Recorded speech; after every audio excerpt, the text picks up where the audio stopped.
வணக்கம் நேயர்களே. வெற்றி படிக்கட்டு தினமும் சொல்லுகின்ற கருத்து தான். வாழ்க்கை பயணத்தில் நாம் எவ்வளவோ சாதனையாளர்களை பார்க்கிறோம், அறிவாளிகளை பார்க்கிறோம். பார்க்கின்ற நேரத்தில் நாமும் அப்படி ஆக வேண்டும் என்று நினைக்கின்றோம். ஒரு ஞானி ஒரு ஊரில் வந்தார். அவருக்கு நல்ல சக்தி இருப்பதாகவும் அவர் எதை சொன்னாலும் அது நடக்கும் என்றும் மக்கள் நம்பினார்கள். எனவே குடும்பமாக வந்து அவரிடம் வந்து ஆசீர்வாதம் வாங்கி சென்றார்கள். அப்பொழுது ஒரு கிண்டலான ஆள் தன் குழந்தையை கையில் எடுத்துக்கொண்டு வந்து, ஞானியே, உங்கள் சக்தியால் என் குழந்தைக்கு எப்பொழுதுமே வயிற்று வலியால் அழுது கொண்டிருக்கிறது, அதை நீங்கள் போக்க வேண்டும் என்று சொல்லி குழந்தையை அந்த ஞானியிடம் கொடுத்தான். ஞானியோ குழந்தையை கையில் வாங்கி தன் ஆத்ம ரீதியாக கடவுளை சிந்தித்து வேண்டி அவனுக்கு விபூதி அணிவித்து அந்த குழந்தையை அனுப்பினார்.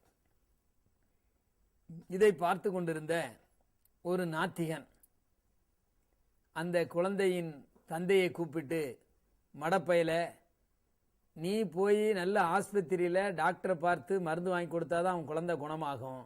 இந்த மாதிரி போலி சாமியாட்டெல்லாம் ஞானிகிட்டலாம் நீ வாங்கினா குழந்தை எப்படி பிழைக்குன்னு சொன்னான். உடனே அந்த குழந்தையின் தந்தை சொன்னான், அழுது கொண்டிருந்த குழந்தை இப்பொழுது அளவில்லை, எனவே குறைந்து விடும் என்ற நம்பிக்கை எனக்கு இருக்கிறது என்று அவன் சென்று விட்டான். இதை சொன்ன உடனே அந்த ஞானி சொன்னார், அந்த நாத்தியனை பார்த்து, அடி முட்டாளே, உன் வேலையை பார் என்று சொன்னார். முட்டாள் என்று சொன்ன உடனேயே அந்த நாத்திகனுக்கு கோபம் அதிகமாக வந்து பல்களை கடித்தான். கண்ணுகளெல்லாம் சிவந்து விட்டன. மிகவும் கோபமாக அவரை பார்த்தான். உடனே இந்த ஞானி சொன்னார், நான் உன்னை வெறும் முட்டாள் என்று மட்டும்தான் ஒரு வார்த்தையை போட்டேன். என்னிடமிருந்து வந்தது நீ முட்டாள் என்ற ஒரே வார்த்தை தான். அந்த ஒரே வார்த்தையே உன் கண்கள் சிவக்க வைத்து விட்டன, உன் உதடுகளும் உன் முகமும் துடித்தது, பற்களை நரவென்று கடித்தாய். என் ஒரே வார்த்தைக்கு இவ்வளவு சக்தி இருக்கிறது என்பதை நீயே புரிந்து கொண்டாயா? இன்னும் என்னிடம் இருக்கின்ற சக்தியின் மூலம்தான் அந்த கடவுளை வேண்டி அந்த குழந்தையை நான் குணப்படுத்தினேன், இதிலே இருந்து புரிந்து கொள் என்று சொன்னாராம். அப்பொழுது அந்த நாத்திகன் சொன்னானாம், மன்னித்து விடுங்கள் ஐயா, உங்கள் நிலையை புரிந்து கொள்ளாமல் நான் இப்படி நடந்து கொண்டேன்.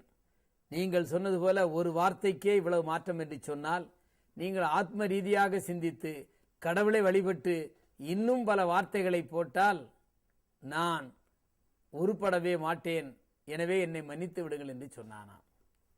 ஆக புத்திசாலியாகவும் இருக்க வேண்டும். ஞானி என்பவர் மற்றவர் சொல்லுகின்ற சொல்லிலிருந்து தான் சொல்லுகின்ற கருத்து மற்றவர்கள் ஏற்றுக்கொள்ள வேண்டும், அதற்கு சிந்தனை உடையவர்களாக இருக்க வேண்டும்.